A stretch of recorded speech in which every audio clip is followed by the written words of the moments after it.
Ooh-wee! Hey y'all! Welcome back to my channel.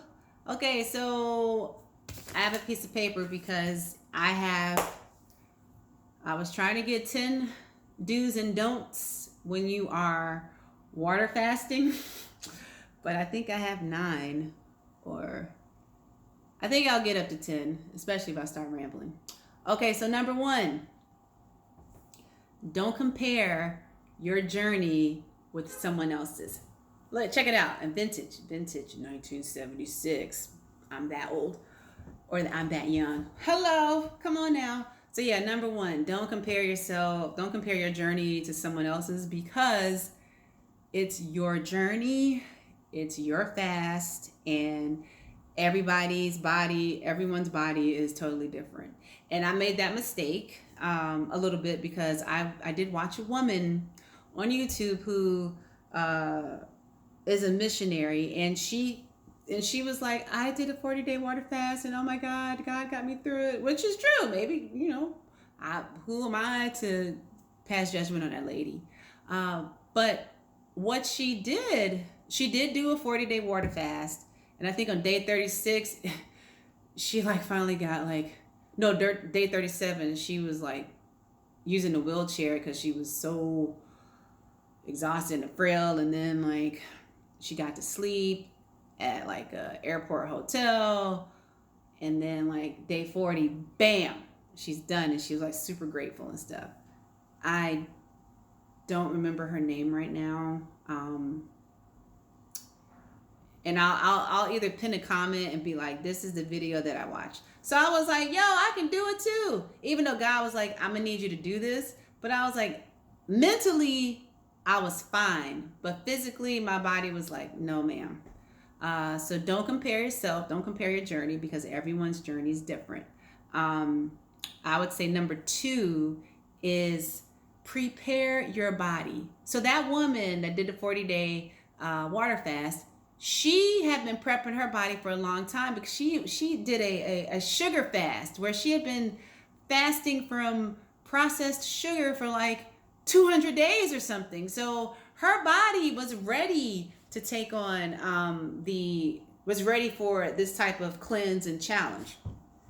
So 2, prepare your body. I did not prepare my body, and the detox journey was real, and I was like, oh, this is what I'm pretty sure this is how drug addicts feel when they are getting the drugs out their system.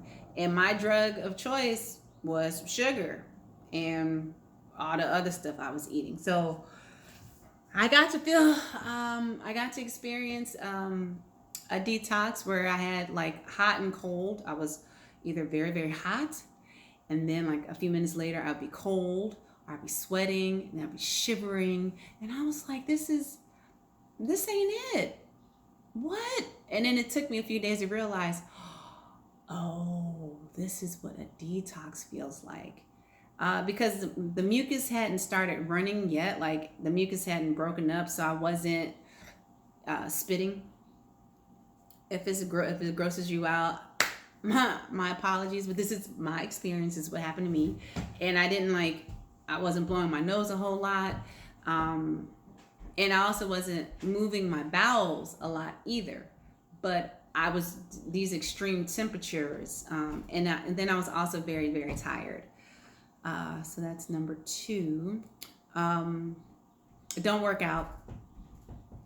If you're doing, for me, I started working out. I worked out the first 6 days of the water fast. And I think by day 6, I was like, I can't even recover. I was doing a minute of jump rope. Usually I jump for 10, 15, 20 minutes, but I was pulling myself out of the bed, and I was like, I can't even jump a whole minute, because I wasn't replenishing my body with anything but water. And my body was like, nope. But after day 6, I felt a little bit better, because I was like, I'm not exerting myself. And I think with the water fast, you have to remember that your body is feeding off of the minerals in water. Your body's not feeding off anything else other than like the fat in your body and all this other kind of stuff.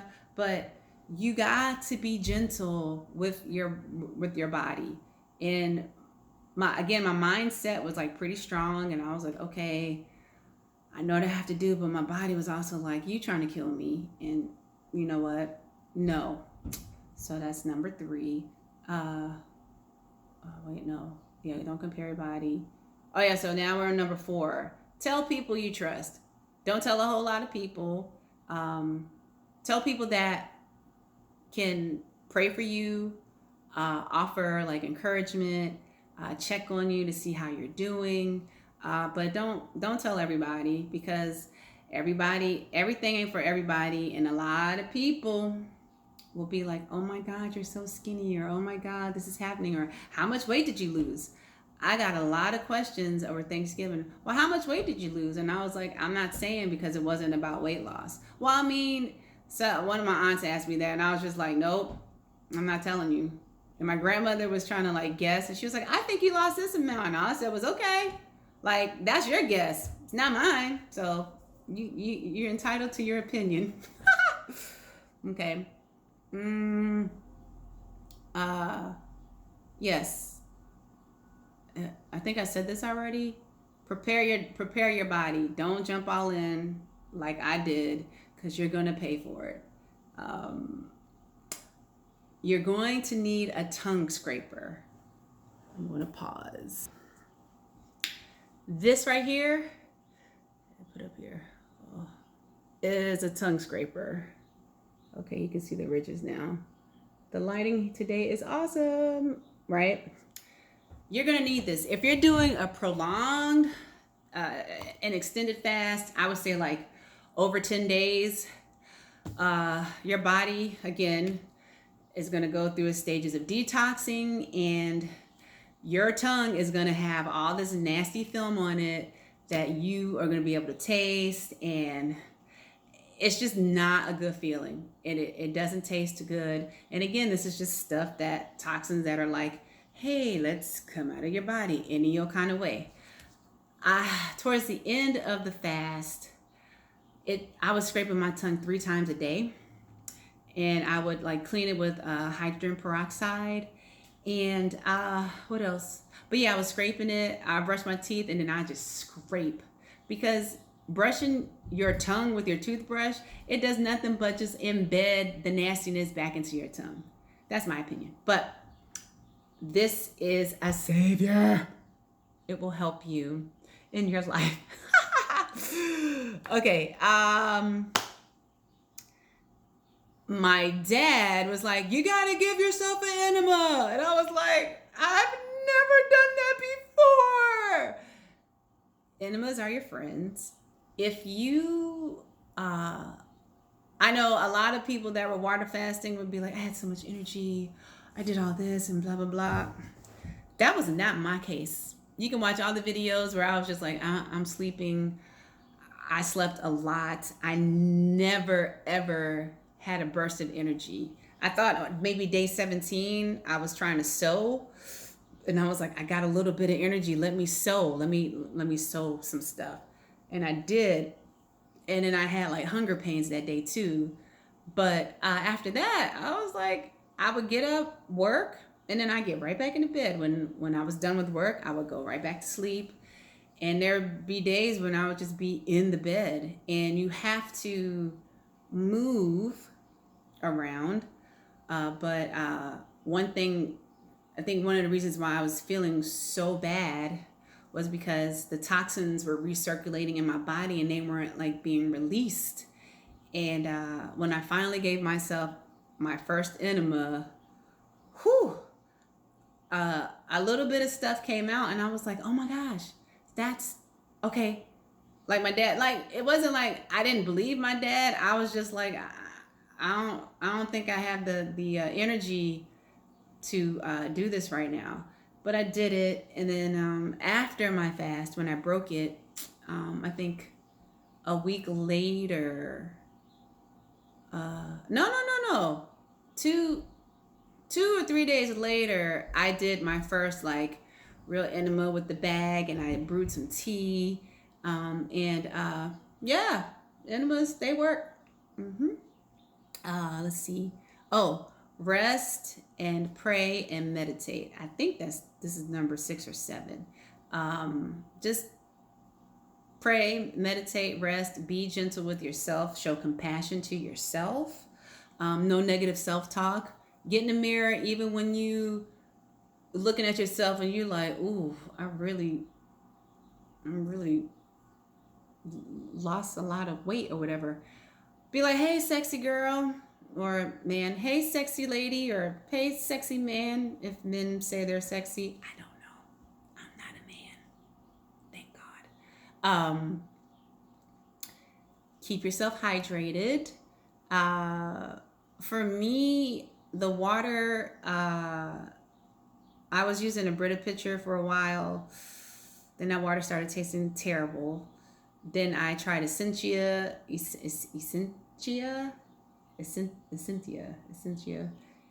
and I could taste the sodium bicarbonate, aka baking soda, and that, even though it's like 0.02% or whatever, I could taste it.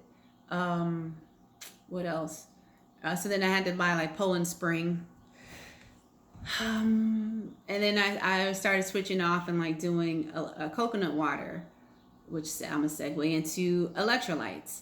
You need to make sure that you have your electrolytes, because that is really gonna get you through. The coconut water at first was super duper helpful. I was like, oh my gosh, it's saving my life. I feel so much better. But then towards the end of my fast, like day 25, is when I started throwing up. Like I started throwing up bile. And I was like, oh, so I switched back to water. And like the first day 25, I was like, oh, okay, I threw up. And I was like, oh, okay, it's just a one-off thing. And everything was clear when it came back up. Then the second day, I threw up the stuff. Things were like yellow. And I was like, okay. Third day was when it started to burn my esophagus. And I was like, okay. So then I was like, well, let me go back to coconut water. Fourth day, drinking coconut water. I stopped like at 9 p.m. I was like, let me not drink anything else. Because by this time I started to get scared, because I was like, well, nothing should happen. 10:45 p.m. Threw up. And that's when I was like, okay, that's enough. That's enough. And then that 5th day was day 30, and I was like, okay, the fast is done. I couldn't make it to 40 days. I felt bad for like a couple of minutes, and then I snapped out of that. But you do have to listen to your body. There were other things that were happening, like my heart would be beating so rapidly, but I'm not doing anything. I'm stretched out in the bed. I'm just laid out in the bed.